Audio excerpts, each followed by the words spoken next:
Loving greetings once again to the dear ones. మరొకసారి ప్రియులందరికీ ప్రేమ వందనములు.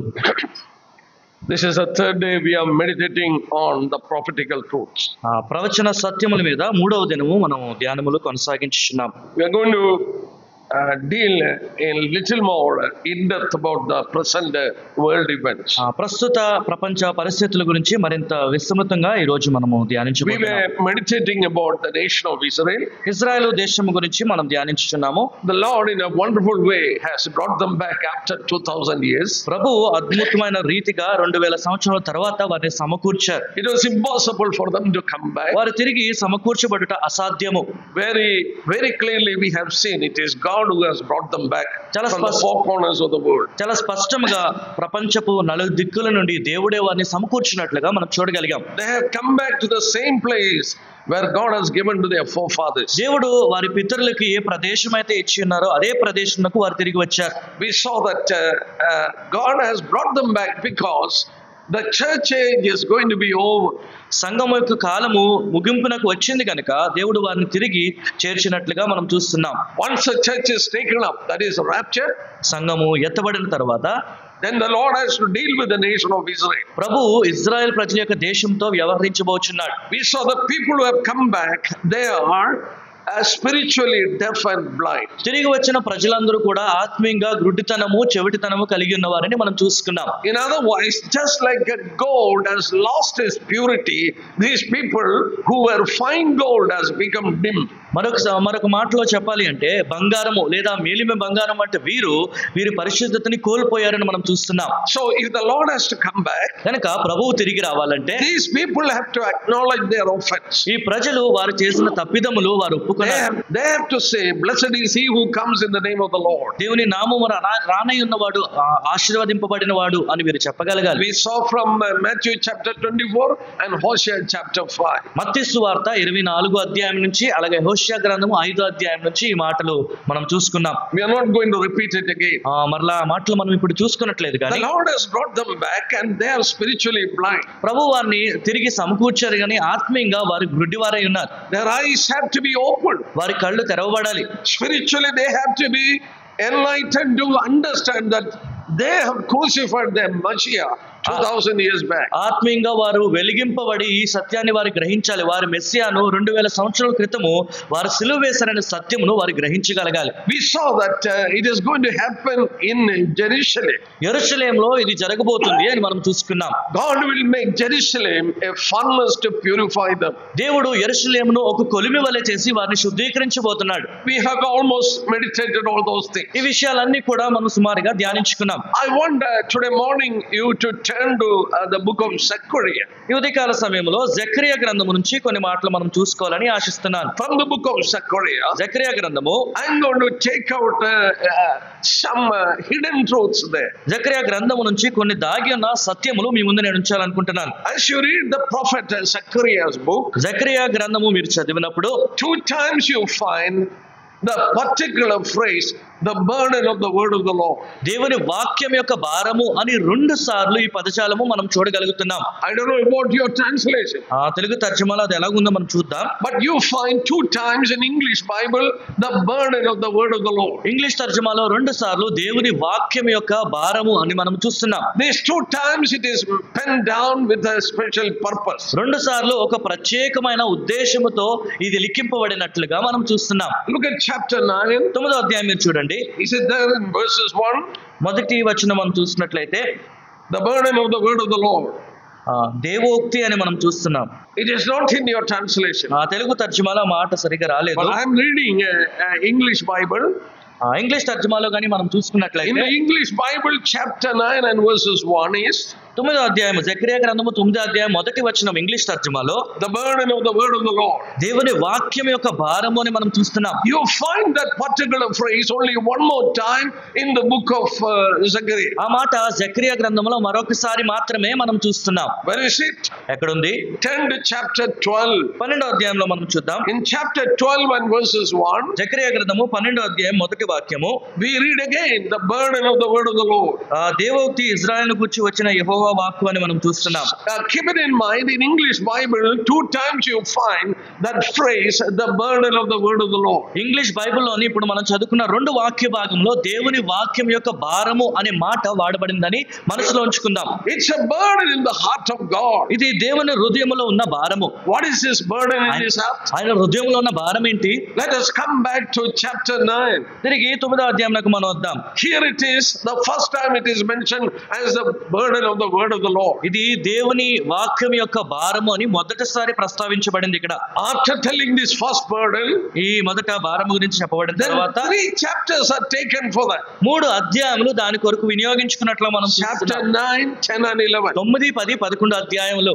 Once the second time the burden of the Lord is told in chapter 12. రెండోసారి దేవుని వాక్యము దేవుని భారము అని మనం 12వ అధ్యాయంలో చూస్తున్నప్పుడు 3 chapters are taken. అక్కడ కూడా 3 అధ్యాయములు వాటి కొరకు వినియోగించబడ్డాయి. 12, 13 and 14. 12, 13, 14 అధ్యాయములు. So interestingly, when you look into the first, burden, కనుక ఆసక్తికరమైన విషయం ఏంటంటే మొదటి ఆ భారములో మనం చూసినట్లయితే the burden in the heart of the Lord is to present his son coming into the midst of Jewish people. దేవుని హృదయములో ఉన్న భారము ఆయన కుమారుడు యూదుల మధ్యలోకి వచ్చినప్పుడు ఆయన ప్రకటించుటయే. Look at chapter 9 and verses 9. 9వ అధ్యాయము 9వ వచనం మనం చూద్దాం. జకరియా గ్రంథంలో, Rejoice greatly, O daughter of Zion, shout, O daughter of Jerusalem, behold, your king is coming to you.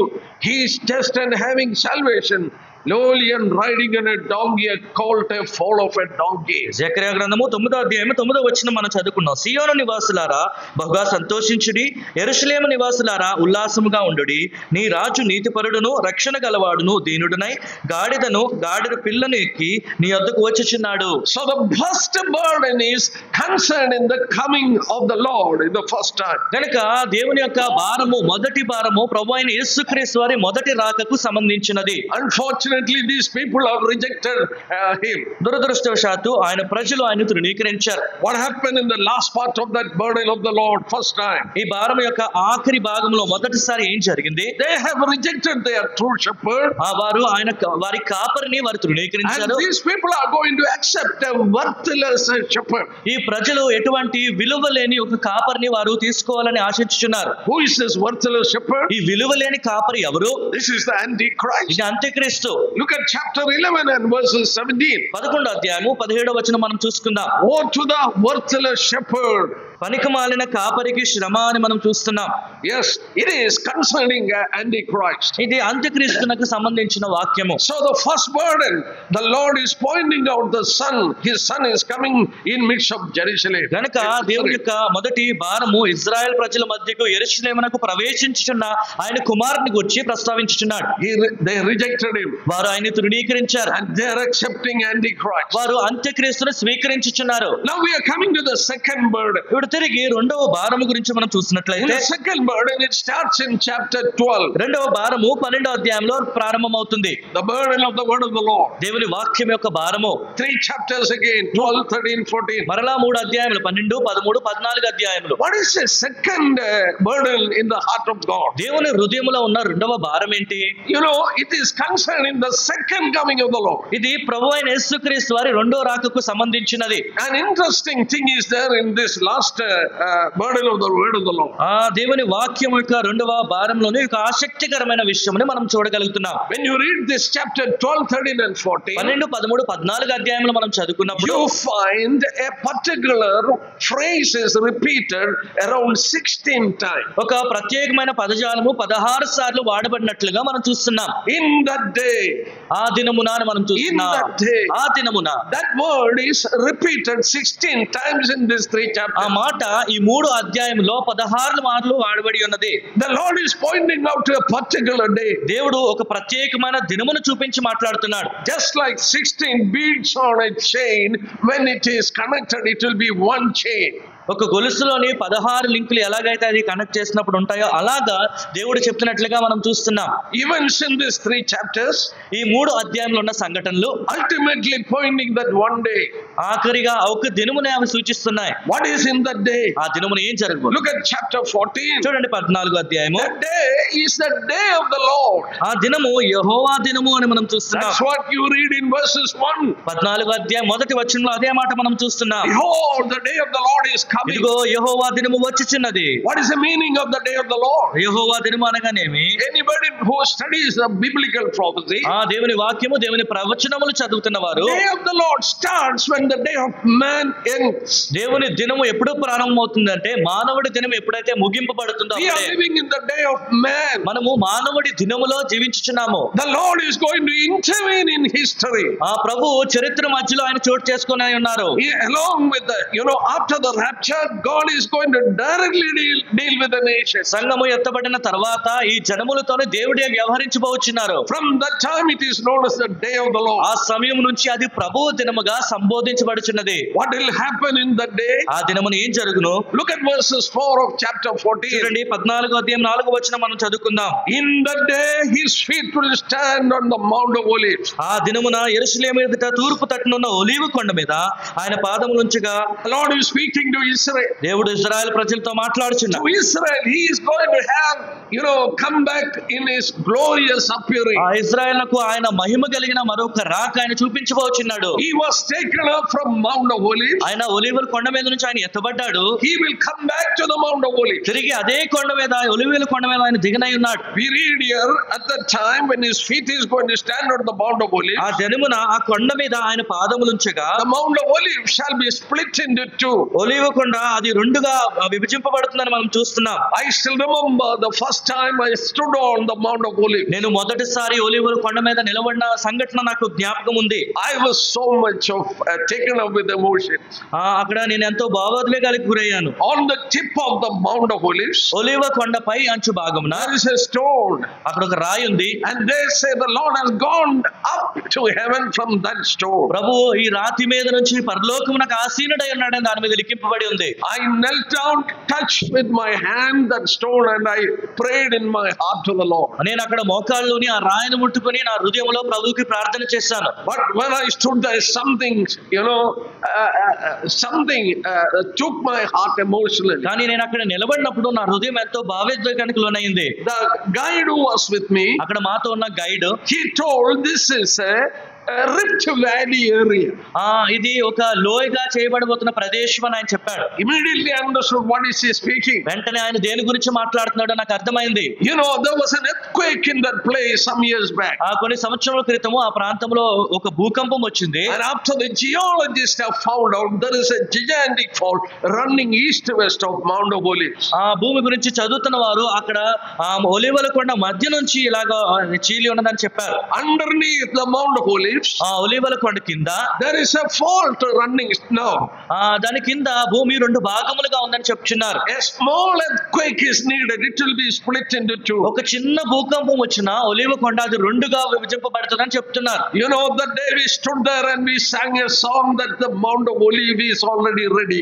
ఆ దినమున మేము అక్కడ నిలబడి ఒలీవ కొండ సిద్ధముగా ఉన్నదని మేము అక్కడ ఒక పాట పాడాం. When the Lord's feet will stand on the Mount of Olives, ప్రభు యొక్క పాదములు ఒలీవ కొండను తాకినప్పుడు it will be split into two, east and west. అది రెండుగా తూర్పునకు పడమరకు విభజింపబడబోతుంది. I will tell you, dear ones, the Mount of Olives is ready for the master's feet. ప్రియ సహోదరులారా, నేను చెప్తున్నాను, ఆ యజమానుడి యొక్క పాదముల కొరకు ఒలీవ కొండ సిద్ధముగా ఉంది. But let me come back to the topic. మనం తిరిగి మన అంశమునకు వద్దాము. See, that particular day, the second coming of the Lord, ప్రభువైన యేసుక్రీస్తు వారి రెండవ రాకడ ఆ దినము. in that day, ఆ దినమున we saw 16 times that phrase is used in the 3 chapters. ఈ 3 అధ్యాయంలో 16 సార్లు ఆ మాట వాడబడినది. In that day program, the final part of it is his feet is going to stand on the Mount of Olives.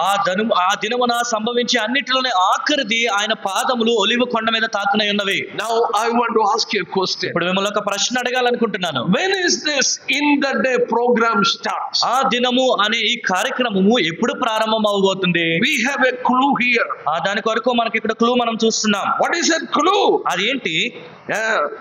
In the day, this program, when is it going to start? ఇది ఎప్పుడు ప్రారంభం అవుతుంది?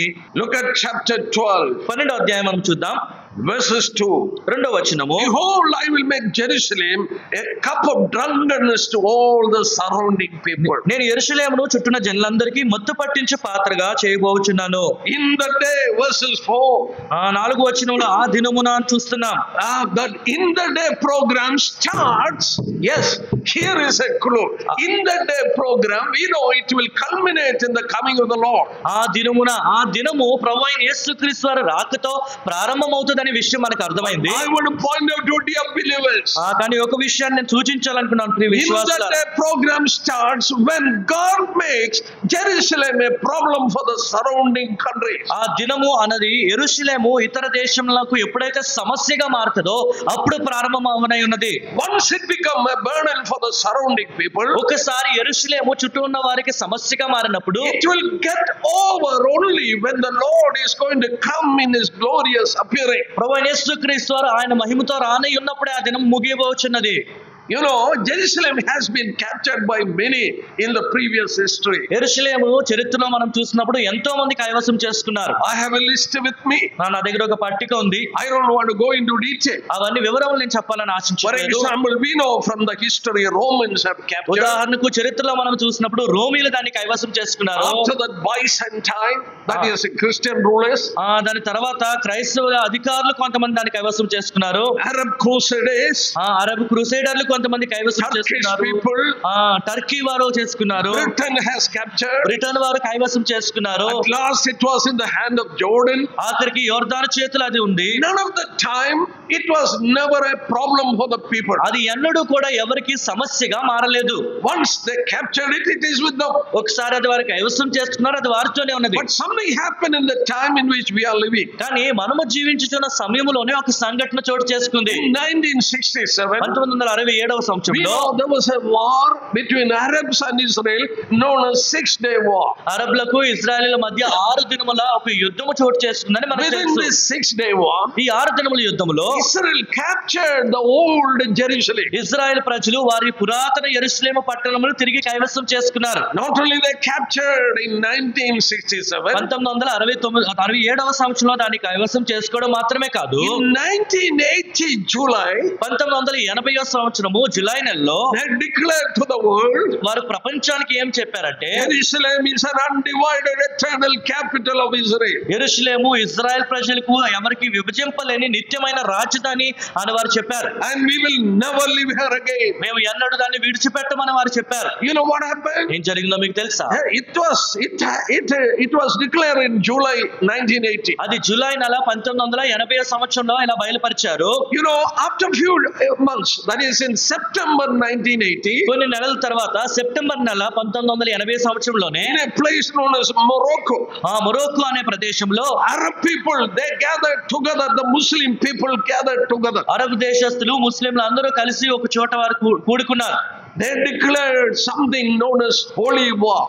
వారు పరిశుద్ధమైన యుద్ధము అని ఒకటి ప్రారంభించారు. That is to liberate Jerusalem. అది యెరూషలేమును విడిపించుట. And do you know that last war is holy war? ఈ ఆఖరి పరిశుద్ధ యుద్ధం గురించి మీకు తెలుసా? Unfortunately, I don't know your translation. You turn with me to Joel chapter 3. Telugu తర్జుమాలో ఎలాగో మనం చూద్దాం. యోవేలు గ్రంథము 3వ అధ్యాయము. Probably your translation might be much correct.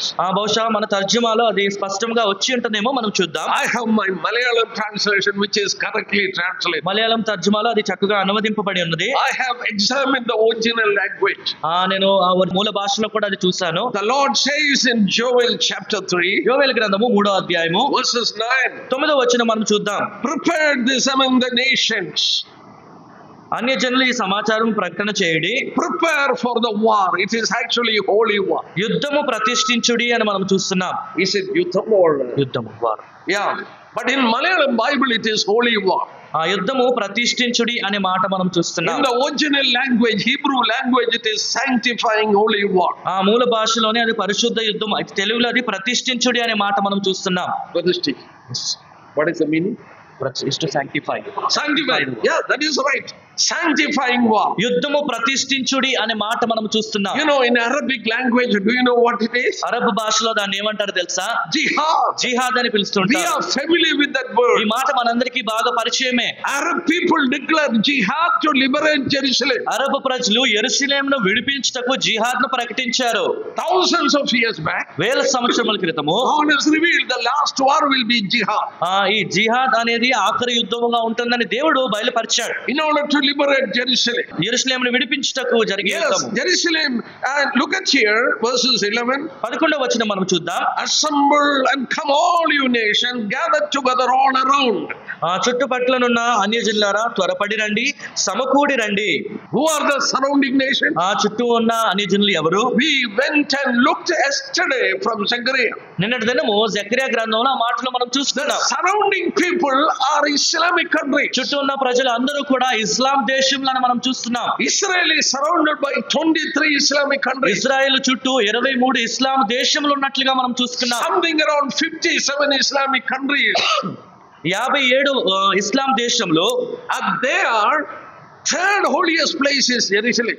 వారికి 3వ అతి పరిశుద్ధ స్థలముగా యెరూషలేమును భావిస్తూ ఉంటారు. They believe Prophet Muhammad has gone to heaven from Jerusalem. వారి మొహమ్మద్ ప్రవక్త పరలోకమునకు యెరూషలేము నుంచే పైకి వెళ్ళాడని వారు భావిస్తూ So ఉంటారు. after Mecca and Medina, Jerusalem is the holiest place. గనుక వారి పరిశుద్ధ స్థలముల్లో మెక్కా మెదీనా తర్వాత యెరూషలేముగా వారు భావిస్తూ Now that ఉంటారు. place is taken by their enemies, that is Jewish people. ఇప్పుడు ఆ ప్రాంతమును వారి శత్రువులు అనగా యూదులు కైవసం చేసుకుని ఉన్నారు. They are asking to give it back. ఆ ప్రాంతంలో తిరిగి ఇవ్వమని వారు ఇప్పుడు We అడుగుతున్నారు. know today's political situation. ఈ రోజు అక్కడున్న రాజకీయ సంఘటనలు మనకు తెలుసు.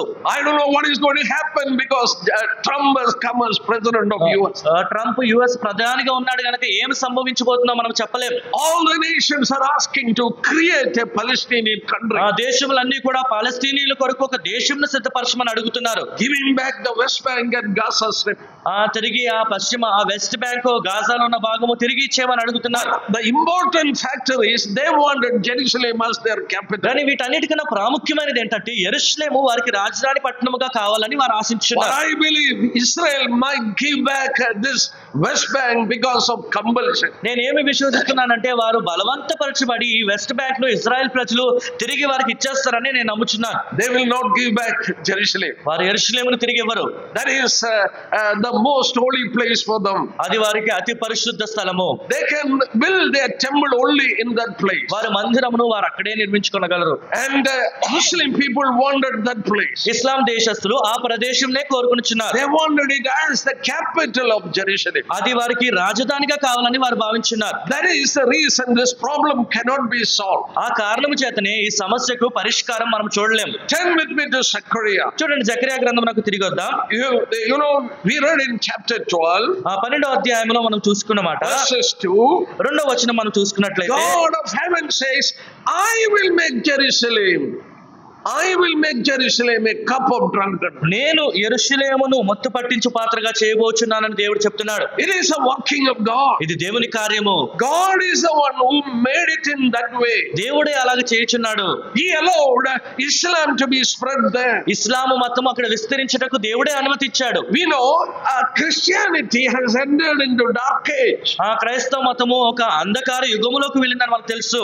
Something around AD 590 onwards. క్రీస్తు శకము 590వ సంవత్సరం నుంచి ఇది ప్రారంభమైంది. Almost 1000 years church has entered into dark age. సుమారుగా 1000 సంవత్సరాల వరకు సంఘము ఒక అంధకార యుగములోనికి వెళ్ళింది. Christian churches were filled with idols. క్రైస్తవ సంఘములు అన్నిట్లో కూడా విగ్రహాలు మనం చూస్తున్నాం.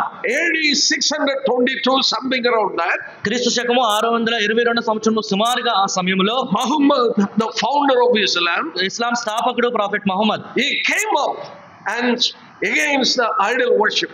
ఆయన వచ్చి ఈ విగ్రహారాధనకి విరోధంగా ఆయన నిలబడ్డాడు. It is one of the reasons is the failure of the Christian church. దానికి కారణం ఏంటంటే క్రైస్తవ సంఘం యొక్క వైఫల్యము. Because Christians have turned to idol worship. క్రైస్తవులు విగ్రహారాధన వైపు మళ్ళీపోయారు. He came and spoke about against idol worship. Mohammed వచ్చి ఈ విగ్రహారాధనకి విరుద్ధంగా మాట్లాడటం ప్రారంభించాడు. And Islam spread around AD 638 and all. క్రీస్తు శకము సుమారుగా 638-40 సంవత్సరాల మధ్యలో ఇస్లాం మతము ప్రారంభమైంది. So So surrounding Israel, కనుక ఇజ్రాయెల్ చుట్టూనున్న దేశంలో, surrounding Jerusalem, యెరూషలేము చుట్టూన్న ప్రదేశము, they are Islamic countries. వారందరూ కూడా ఇస్లాం మతం చెందిన వారే. I will make it a cup of drunkenness to the surrounding నేను people. చుట్టూన్న జనులందరికీ యెరూషలేమును మత్తు పట్టించు పాత్రగా చేయబోచున్నాను. We saw from Isaiah 29 and 9. యెషయా గ్రంథము 29వ అధ్యాయంలో మనం ఒక మాట చూసుకున్నాం. The people in that area is drunk but not with wine. ఆ ప్రాంతంలో ఉన్న ప్రజలు మొత్తులై ఉన్నారు కానీ మద్యము చేత కాదు అని మనం They చూసుకున్నాం. are staggering but not with strong వారు drink. తూలుచున్నారు కానీ ద్రాక్షారసం చేత కాదు అని మనం దాన్ని చూసుకున్నాం.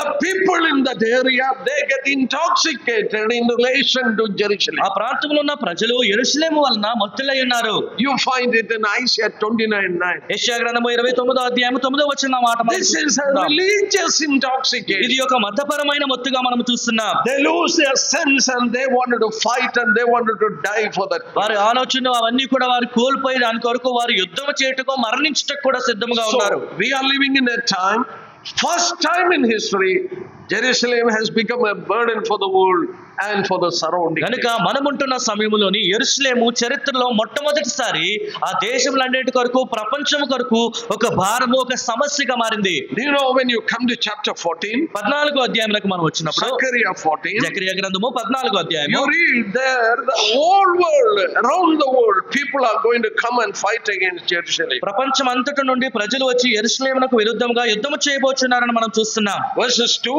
2వ వచనం మనం చూస్తాం. I will gather all Jerusalem to battle against Jerusalem. ఏలయనగా యెరూషలేము మీద యుద్ధము చేయడానికి నేను అన్ని జనులందరినీ సమకూర్చబోచున్నాను. All the nations will come forward. అన్ని జనుల దేశంలో అందరూ రానై ఉన్నారు. You know, at a present war, ప్రస్తుతం జరుగుతున్న యుద్ధంలో, you know the war that was going on for Gaza, with Gaza and Lebanon, etc. Gaza, లెబనాను తదితర దేశములతో జరుగుతున్న యుద్ధము, Israel was entering into war with the neighboring countries. Israel ఆ చుట్టుపక్కల దేశములతోని యుద్ధంలోకి వారు వెళ్చుండగా, Now, here it is written, ఇక్కడ రాయబడిన మాట, I'm going to tell you a secret here. ఇక్కడ ఒక రహస్యం మీతో నేను పంచుకుంటాను. This whole world will come and take not the full Jerusalem. Look at that. Look at that. ఈ ప్రపంచం అంతా వచ్చి యెరూషలేము అంతటిని తీసుకొని పోవాలని మనం చూడట్లేదు. జాగ్రత్తగా చూడండి. We will read that verses too. ఆ 2వ వచనం మనం చదువుకుందాం. I will gather all nations and battle against Jerusalem. The city shall be taken, houses rifled, and the woman ravished. Half of the city shall go into exile, but the remnant of the people shall not be cut off from the city. 2వ వచనము 14వ అధ్యాయం జకరియా గ్రంథం మనం మరలా చదువుకుందాం. ఏలయనగా యెరూషలేము మీద యుద్ధము చేయుటకు నేను అన్ని జనులందరినీ సమకూర్చబోచున్నాను. పట్టణము పట్టబడును, ఇండ్లు కొల్లపెట్టబడును, స్త్రీలు చెరపబడుదురు, పట్టణంలో సగము మంది చెరపట్టబడి పోదురు, అయితే శేషించువారు నిర్మూలము కాకుండా పట్టణములో నిలుతురు. You know, 1967 war, 1967వ సంవత్సరంలో జరిగిన యుద్ధంలో Israel has captured half of the city. Israel ప్రజలు ఆ పట్టణంలో సగభాగము వారి కైవసం That చేసుకున్నారు. is eastern Jerusalem. అనగా యెరూషలేము తూర్పు భాగము వారి కైవసం That చేసుకున్నారు. is a holy Jerusalem. అది పరిశుద్ధమైన యెరూషలేము. That is a place where their temple was standing. ఆ స్థలం అందే ఈ మందిరం ఉండేది. Now, something has happened in UN. ఆ ఐక్యరాజ్య సమితిలో ఏం జరిగిందంటే, You know, the greatest powerful organization in the world among the nations is United Nations. ప్రపంచ దేశములు అన్నిట్లో ఎంతో సామర్థ్యము కలిగిన ఒక సంస్థగా ఐక్యరాజ్య సమితిని మనం చూస్తున్నాం. There is an organization known as Security Council. దానిలోనే సెక్యూరిటీ కౌన్సిల్ అని ఒక సంస్థను మనం చూస్తున్నాం. They are the most powerful, people in the world. వారు ప్రపంచములోనే ఎంతో శక్తివంతులు. This Security Council, once something is passed, it has to be implemented. ఈ సెక్యూరిటీ కౌన్సిల్ వారు ఒకసారి ఏదన్నా నిర్ణయించారంటే అది అలాగ జరిగించవలసిందే. Usually anything cannot be passed against Israel in Security Council. సాధారణంగా ఈ సెక్యూరిటీ కౌన్సిల్ లో ఇజ్రాయెల్ దేశంకు విరుద్ధముగా ఏమీ కూడా వారు చెప్పలేరు. Because America will veto. ఎందుకంటే అమెరికా వీటో చేస్తుంది, వారికి సపోర్ట్ చేస్తుంది. Something happened in 2016. 2016 సంవత్సరంలో ఒక సంఘటన చోటు చేసుకుంది. First time in history it happened. చరిత్రలో మొట్టమొదటిసారి ఆ సంఘటన చోటు చేసుకుంది. That time Barack Obama was ruling. ఆ సమయమందు బరాక్ ఒబామా యుఎస్ ప్రధానిగా ఉండేవాడు. It was in December of 2016. December నెల 2016 సంవత్సరంలో, in 2016 his presidentship will be over and January Donald Trump was going to take power. December 2016 సంవత్సరంలోని తన పదవి అయిపోయిన తర్వాత మరుసటి సంవత్సరము జనవరిలో డొనాల్డ్ ట్రంప్ ప్రధాని కాబోచున్నాడు. You can understand who is Barack Obama. Barack Obama ఎవరో మీరు అర్థం చేసుకోగలరు. Do you know what is his full name? ఆయన పూర్తి పేరు మీకు తెలుసా? Barack Hussein Obama. Barack Hussein Obama. His father is a Muslim. ఆయన తండ్రి ముస్లిం. He has a inclination to these Palestinians. ఈ పలస్తీన్ దేశం వారి పట్ల తను ఎక్కువ మొగ్గు చూపేవాడు. Before few days, he was giving up his presidency. తన ప్రధానిగా తన బాధ్యతలు విడిచిపెడుతున్న కొన్ని దినముల ముందు, You know, in the Security Council of UN, UN security council లో the resolution against Israel was brought. Israel కు విరుద్ధముగా ఒక చట్టము వారు తీసుకుని వచ్చారు. Keeping in mind, so far not a single resolution in UN Security Council was passed against Israel. ఈ విషయాన్ని మీరు మనసులో ఉంచుకోండి. ఐక్యరాజ్య సమితిలో సెక్యూరిటీ కౌన్సిల్ లో ఎన్నడూ కూడా ఒక్కసారి కూడా ఇజ్రాయెల్కు విరుద్ధముగా ఏ నిర్ణయం తీసుకొనబడలేదు. But in 2016, కానీ 2016 సంవత్సరము December నెలలో Barack Obama kept it quiet. Barack Obama మౌనముగా ఉన్నాడు. There was 15 nations in UN Security Council. UN security council లోని 15 దేశములుండగా 14 countries voted against Israel. 14 దేశములు ఇజ్రాయెల్కు విరుద్ధముగా వారు ఓటు వేశారు. America kept quiet. అమెరికా మౌనముగా ఉంది. So the resolution against Israel was passed. కనుక ఇజ్రాయెల్కు విరుద్ధముగా వారు ఒక చట్టం తీసుకొచ్చారు. What was the resolution? వారు ఏమి నిర్ణయం తీసుకున్నారు? Israel should go back to their 1948 border. Israel ప్రజలు 1948లో వారి సరిహద్దునకు తిరిగి వెళ్ళిపోవాలి. Whatever they have captured in 67 war have to be given back. 1967 సంవత్సరం యుద్ధంలో ఏదైతే వారు ఆక్రమించుకున్నారో అది తిరిగి వారు ఇచ్చేయాలి. They need to give back West Bank. వారు ఆ పశ్చిమ బ్యాంక్ ని ఇచ్చేయాలి. They need to give back Jerusalem. వారు యెరూషలేం పట్టణంను తిరిగి ఇచ్చేయాలి. They need to give back Golan Heights. వారు ఆ గోలాన్ హైట్స్ ని తిరిగి ఇచ్చేయాలి. But it is passed. కానీ అది ఒకసారి ఇలాగ నిర్ణయం తీసుకున్నారు. Once it is passed in UN Security Council, ఒకసారి ఐక్యరాజ్య సమితి సెక్యూరిటీ కౌన్సిల్ అది నిర్ణయించబడినట్లయితే is implementation. అది వెంటనే జరగాలి. But before implementing, కానీ అది జరిగే ముందు he lost his presidency.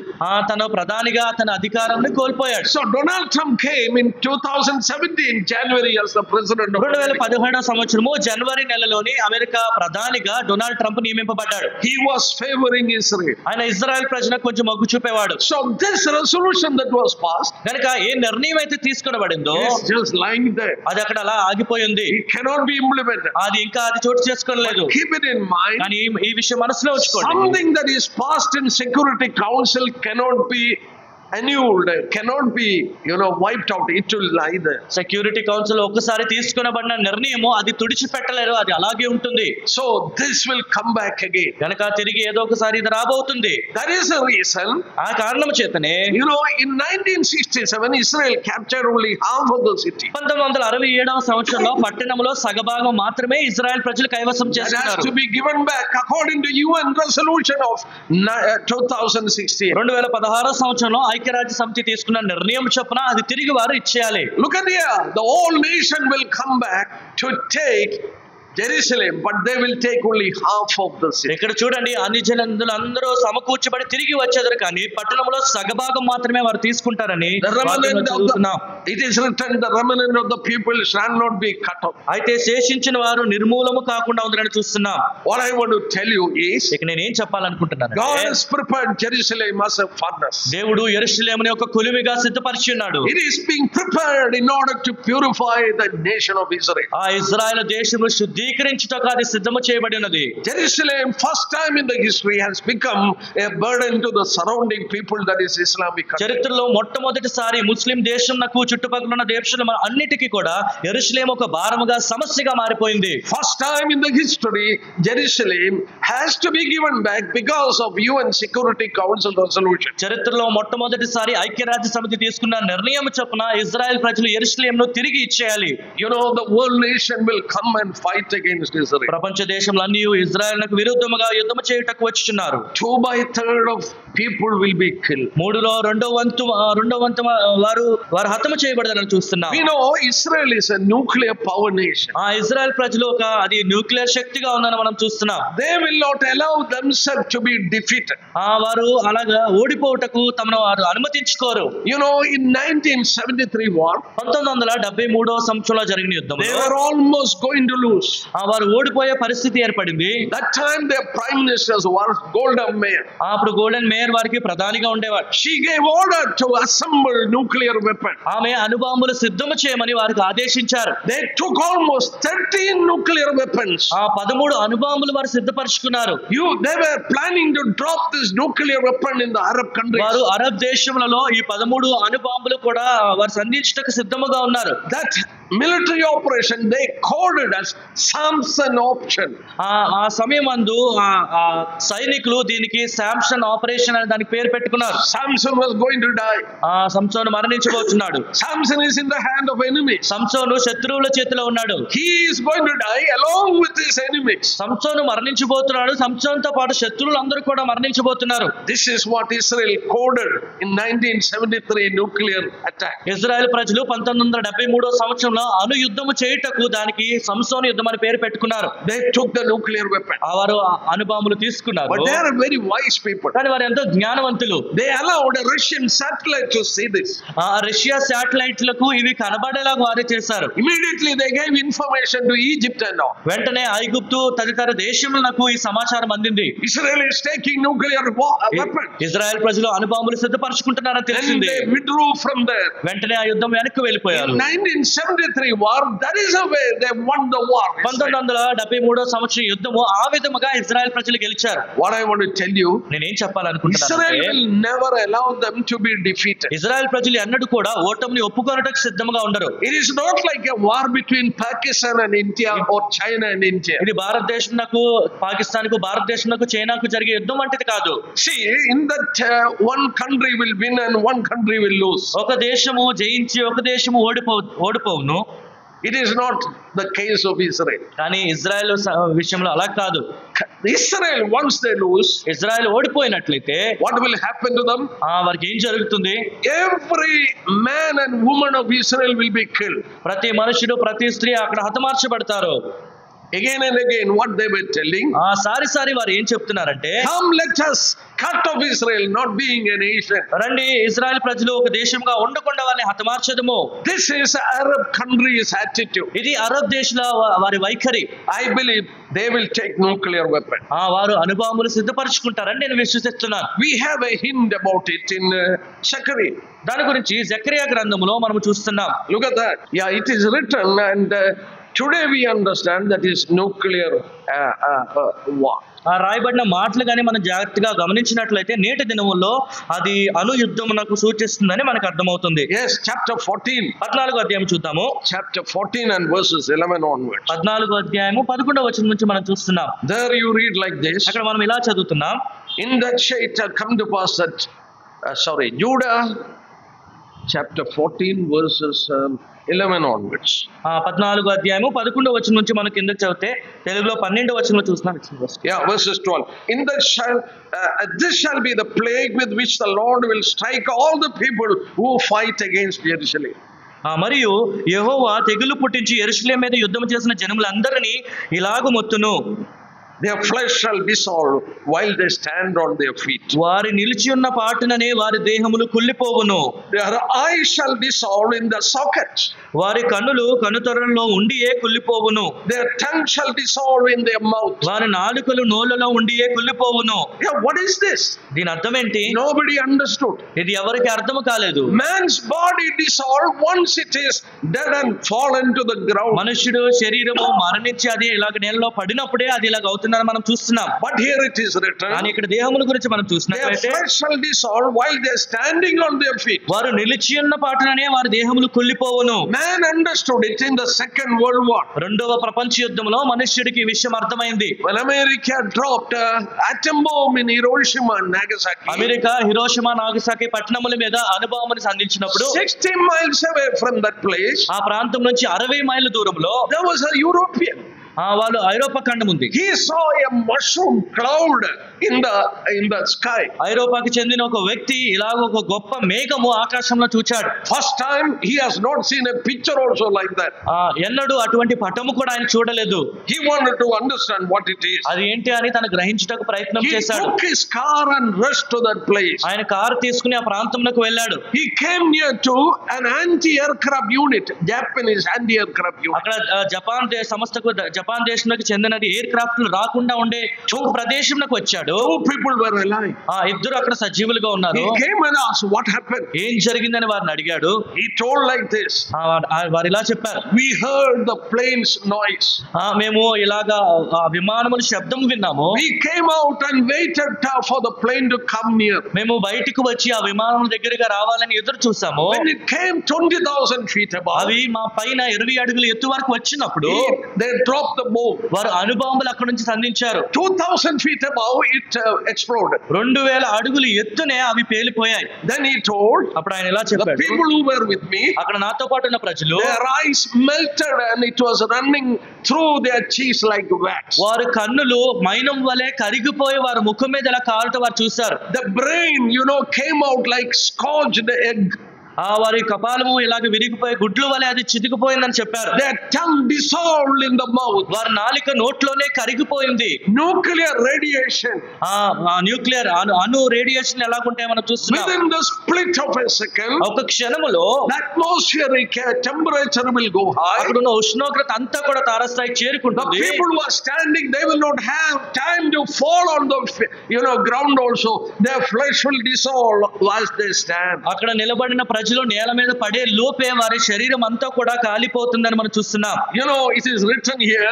ఆ మాటలు ఇక్కడ మనం చూస్తున్నాం. Thousands of years back. వేల సంవత్సరముల క్రితం రాయబడిన What I want to tell you is Israel will use nuclear weapons against the world nations coming. నేనేం చెప్పాలనుకుంటున్నానంటే ప్రపంచ దేశముల మీద Israel అణుబాంబు వినియోగించబోతుంది. One by one nation will come against them. ఒకదాని తర్వాత ఒకటి దేశములు ఇజ్రాయెల్ మీదకి రాబోచున్నవి. See the mentality of the people in the world now. ఇప్పుడు ప్రపంచంలో నా ప్రజల యొక్క వైఖరి మీరు ఆలోచించండి. Almost every country is against Israel. ప్రతి దేశము కూడా ఇజ్రాయెల్కు విరుద్ధముగానే ఉన్నది. As these countries come, ఈ దేశములంతా కలిసి వచ్చినప్పుడు there won't be anybody to help Israel. ఎవరు కూడా ఇజ్రాయెల్కు సహాయం చేయటకుండరు. Now you saw the war in Gaza and Lebanon. గాజాలోని లెబనాన్ లో జరుగుతున్న యుద్ధం గురించి మీరు చూసే I ఉంటారు. was thinking, how can they drop so much of bomb there? వీరు ఇన్ని బాంబులు ఎలాగ సంధించగలరో నేను ఆలోచిస్తున్నాను. American ships and American air flights, they were lifting bombs and missiles for Israel from US and bringing America supply. యుద్ధ నౌకలు విమానములు Israel కొరకు America నుంచి ఎన్నో బాంబులు వారు సిద్ధం చేసుకుని So they తీసుకొచ్చారు. were able to bomb surrounding countries. కనుక ఇవన్నీ చుట్టుపక్కల ఉన్న దేశం వినియోగించడానికి వారు తీసుకొచ్చారు. Bible says all the nation will come against. అన్ని దేశములు ఇజ్రాయెల్ ప్రజలకు విరుద్ధంగా వస్తాయని బైబిల్ గ్రంథం చెప్తుంది. I want to tell you, even America will not be on the side of Israel. America దేశము కూడా ఇజ్రాయెల్ తరపున నిలబడదు అని నేను చెప్పాలనుకుంటున్నాను. You may ask me why you are talking like that. అలాగే ఎందుకు మాట్లాడుతున్నారని మీరు అడగొచ్చు. I will show you from the Bible. Bible గ్రంథం నుంచి ఆ మాట నేను చూపించాలి. Turn with me to Jeremiah chapter 30. యెరెమీయా గ్రంథము 13వ అధ్యాయము. There you find that America also will leave Israel and there won't be anybody with Israel. America కూడా Israel ప్రజల్ని విడిచిపెట్టును, ఇజ్రాయెల్కి తోడుగా ఎవ్వరూ నిలవరని మనం అక్కడ చూస్తున్నాం. Look at chapter 30 of Jeremiah. యెరెమీయా గ్రంథం 30వ అధ్యాయము. We read some of it yesterday. We are not going to repeat it. కొన్ని మాటలు ఇక్కడ మనం నిన్నటి దినం చదువుకున్నాం, తిరిగి మనం చూసుకోము. Look at verses 7. 7వ వచనం మనం చూద్దాం. There you read, alas, it is the time of Jacob's trouble. అయ్యో ఎంత భయంకరమైన దినం, యాకోబు సంతతి వారికి ఆపద తెచ్చు దినం అని 7వ వచనంలో There చూస్తున్నాం. won't be any other time can be compared to that. ఈ కాలంతో పోల్చదగిన దినము ఎన్నడూ ఉండదు అని మనం చూసాం. It's the time of Jacob's trouble. యాకోబు సంతతి వారికి ఆపద తెచ్చు దినము అని That మనం is a చూస్తున్నాం. tribulation time. అది వారికి శ్రమల కాలం అని That's చూస్తున్నాం. the time that is going to come to Israel after the rapture. అది సంఘం ఎత్తబడిన తర్వాత ఇటువంటి సమయం ఇజ్రాయెల్ ప్రజలు చూడబోచున్నారు. Now look at verses 13. 13వ వచనం మీరు చూడండి. There is no one to plead your cause. మీ తరపున ఎవ్వరు కూడా వ్యాజ్యమాడి వాడు లేడని చూస్తాం. Verses 14. 14వ వచనం All చూసినట్లయితే your lovers have forgotten you. నీ స్నేహితులందరూ నిన్ను మరిచి ఉన్నారు. There won't be anybody to speak for you. ఎవరు కూడా నీ గురించి విచారించరు. Your friends will forget you. నీ స్నేహితులు నిన్ను మరిచెదరు. What happens to America? అమెరికాకి ఏం జరగబోతుంది?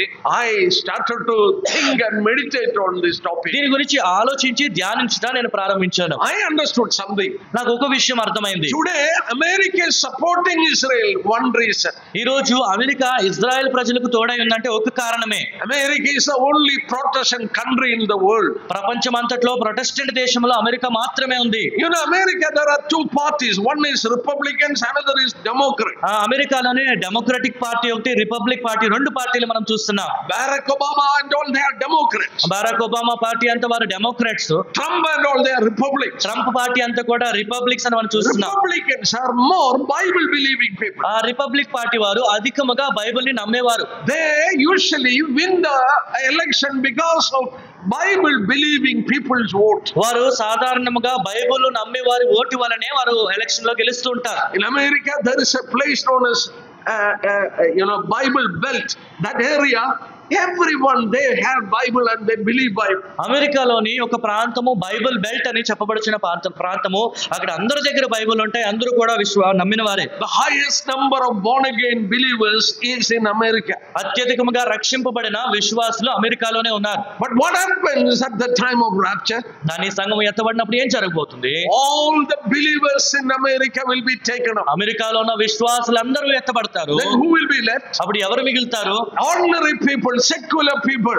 సాధారణంగా లోకానుసారంగా ఉన్న వారే They మిగులుతారు. will not be knowing the prophetical truth. వారు ప్రవచన సత్యములు ఎరగని వారు. Because all the believers have gone up. ఎందుకంటే విశ్వాసులందరూ కూడా ఎత్తబడ్డారు. In America, only secular people will be left. అమెరికాలోనే లోకానుసారంగా ఆలోచించే వారు మాత్రమే మిగిలి ఉంటారు. That time they will not understand that Israel is the creation of God and it is the fulfillment of biblical ఆ prophecy. సమయమందు ఇజ్రాయెల్ ప్రజలు దేవుని సృష్టి బైబిల్ ప్రవచనంలో నెరవేర్పు అని వారికి అర్థం కాదు. That time, ఆ సమయంలో what we read in Jeremiah chapter 30, ఇర్మియా గ్రంథం 30వ అధ్యాయంలో మనం చదువుకున్న మాటలు, that is a time of Jacob's trouble. ఆ సమయమందు యాకోబు సంతతి వారికి ఆపద తెచ్చు దినము. That troubled time will take place only after the rapture. ఆ శ్రమల కాలము సంఘం ఎత్తబడిన తర్వాతే జరుగుతుంది. God says there will not be anybody to plead your దేవుడు cause. చెప్తున్నారు, మీ తరపున మీ పక్షమా వ్యాజ్యవాడు వాడు ఎవడును లేడు. No one will be there to speak for you in UN. మీ తరపున మాట్లాడుటకు ఐక్యరాజ్య సమితిలో ఎవరు ఉండరు. Now you look at America now. అమెరికాని ఇప్పుడు మీరు చూడండి. Some is speaking always for Israel. Trump ఎన్నడూ కూడా ఇజ్రాయెల్ తరపునే మాట్లాడుతున్నాడు. Even today's newspaper you look. ఈ రోజు న్యూస్ పేపర్ కూడా మీరు చూడండి, Always standing for Israel. ఎల్లప్పుడూ ఇజ్రాయెల్ కొరకు నిలబడుచున్నాడు. All the born again when they go, రక్షింపబడిన వారందరూ కూడా ఎత్తబడిన తర్వాత there won't be anybody to speak for you. వారి కొరకు మాట్లాడే వారు ఎవరు ఉండరు. Your lovers have forgotten ఈ you. స్నేహితులందరూ నిన్ను మరిచారు. Nations upon nations will come against Israel. దేశముల వెంబడి దేశములు ఇజ్రాయెల్ మీదకు వచ్చును. They are one of the most powerful nation in the world, Israel. వారు ప్రపంచంలోనే ఎంతో సామర్థ్యం కలిగిన దేశముగా ఇజ్రాయెల్ మనం చూస్తున్నాం. But every arms will be over. కానీ వారి దగ్గర ఉన్న ఆ శస్త్రములన్నీ కూడా అయిపోతాయి. I will show you from the book of Daniel. దానియేలు గ్రంథం నుంచి ఆ మాట మనం చూసుకుందాం. Turn with me to Daniel chapter 12. దానియేలు గ్రంథము 12వ అధ్యాయము. I was wondered to understand that. ఈ విషయంలో అర్థం చేసుకున్నాక ఎంతో అద్భుతంగా అనిపించింది. Look at verses 7. చూడండి 7వ వచనము. Chapter 12 and verses 7. దానియేలు గ్రంథము 12వ అధ్యాయము 7వ వచనము. Then I heard a man clothed in linen who was above the waters of the river, when he held up the right hand and left hand to heaven and swore by him who lives forever, and it shall be for a time, times and half a time, when the power of the holy people have been completely shattered, all these things shall be finished. 7వ వచనం మనం చదువుకున్నా, నారబట్టలు వేసుకుని ఏటిపైన ఆడుచున్న ఆ మనుషుని మాటను నేను వింటిని. ఏమనగా అతడు తన కుడి చేతిని ఎడమ చేతిని ఆకాశం వైపుకెత్తి నిత్య జీవియగు వాని నామమున ఒట్టు పెట్టుకుని, ఒక కాలములు అర్ధకాలము పరిశుద్ధ జన్మ యొక్క బలమును కొట్టివేయుట ముగింపబడగా సకల సంగతులు సమాప్తములగునెను. Have you noted it? ఆ విషయాన్ని మీరు గమనించారా? Better you underline in your Bible. ఈ మాట మీ బైబిల్లో మీరు అండర్లైన్ చేసుకోండి. 3.5 years. 3.5 సంవత్సరములు. Second half of tribulation period. శ్రమల కాలము 2వ భాగములో, when the power, look at the English Bible, when the power of the holy people are completely shattered. పరిశుద్ధ జనము యొక్క బలమును కొట్టివేయట ముగింపబడగా. What does it mean? దీని అర్థం ఏంటి? Israel will not have their army power. Israel ప్రజలకు వారి సైన్య బలం ఉండదు. All the bombs and everything will be used. వారికున్న యుద్ధ శస్త్రములు అన్ని కూడా వారు వినియోగించేస్తారు. Written here, when the power of the holy people is completely shattered. పరిశుద్ధ జనము యొక్క బలమును కొట్టివేయట ముగింపబడగా మనం చదువుతున్నాం. Once it is completely shattered, ఇది జరిగిన తర్వాత they will not have any power. వారి దగ్గర ఏ మాత్రము బలం ఉండదు. There won't be anybody to help them. వారికి సహాయం చేయటకు ఎవరు ఉండరు. At that particular time, ఆ సమయమందు they will come to the realization. వారికి ఈ విషయం అర్థమవుతుంది. We read in chapter 12 of Zechariah, Zechariah గ్రంథము 12వ అధ్యాయముల మాట మనం చదువుతున్నాం. verses 10. 10వ వచనము, The Lord will pour. We read in verse 10. I will pour on the house of David and the inhabitants of Jerusalem the spirit of grace and supplication. Zechariah గ్రంథము 12వ అధ్యాయము 10వ వచనం మనం చూస్తున్నాం. దావీదు సంతతి వారి మీదను యెరూషలేము నివాసుల మీదను కరుణను అందించుచు ఆత్మను విజ్ఞాపన చేయు ఆత్మను నేను కుమ్మరింపగా. Once God poured the spirit of grace and supplication, దేవుడు కరుణను అందించు ఆత్మ విజ్ఞాపన చేయు ఆత్మ వారి మీద కుమ్మరించినప్పుడు they will look to whom they have pierced. వారు తాము పొడిచిన నా మీద దృష్టి ఉంచి, They will look to whom they pierced. ఎవరినైతే వారు పొడిచారో వారి యందు వారు దృష్టి At ఉంచుతారు. that time they will realize that they have crucified their Messiah. ఆ సమయమందు వారు మెస్సియాని వారు సిలువకు ఎక్కించారనే విషయాన్ని వారు అర్థం They will చేసుకుంటారు. start to cry. అప్పుడు వారు విలపిస్తారు. That is the time they recite that Isaiah chapter 52, 53, etc. యెషయా గ్రంథము 52వ అధ్యాయం 53వ అధ్యాయం అప్పుడు వారు ఈ మాటలు చెప్పుట ప్రారంభిస్తారు. We thought God has punished him, ఆ దేవుడు ఆయన శిక్షించాడని మేము భావించాము, but he bore our iniquity. కానీ ఆయన మా అతిక్రమములు They భరించారు. will realize and they will recite one another this. వారికి ఆ విషయము అర్థమై ఒకరితో ఒకరి మాటలు వారు చెప్పుకొందురు. At this particular time, ఈ సమయమందు look at chapter 13 చూడండి 13వ అధ్యాయము and verses 9, 9వ వచనం మనం చూసుకుందాం. verses 8 onwards. 8 నుంచి మనం చూసుకుంటే, It shall come to pass in that the land, says the Lord, that 2/3 in it shall be cut off and die, 1/3 shall be left in it. Zechariah గ్రంథం 13వ అధ్యాయం 8వ వచనము, దేశమందంతటా జనులలో 2 భాగములు వారు తెగవేయబడి చత్తురు, 3వ భాగం వారు శేతింతురు. Oh, 2/3 of the people will be cut off. 2 భాగములు వారు తెగవేయబడి చత్తురు అని చూస్తున్నాం. The world will come and kill 2/3 of Jewish people. యూదులలో 2వ భాగం వారిని ఇజ్రాయెల్ ప్రజల్ని ప్రపంచమంతా వచ్చి హతము చేయబోతున్నారు. Only 1/3 will be left. కేవలము 3వ భాగం వారు మాత్రమే శేషించదరని చూస్తున్నాం. Last part of verses 9. 9వ వచనం ఆఖరి భాగంలో చూస్తే, And they will call on my name and I will answer them.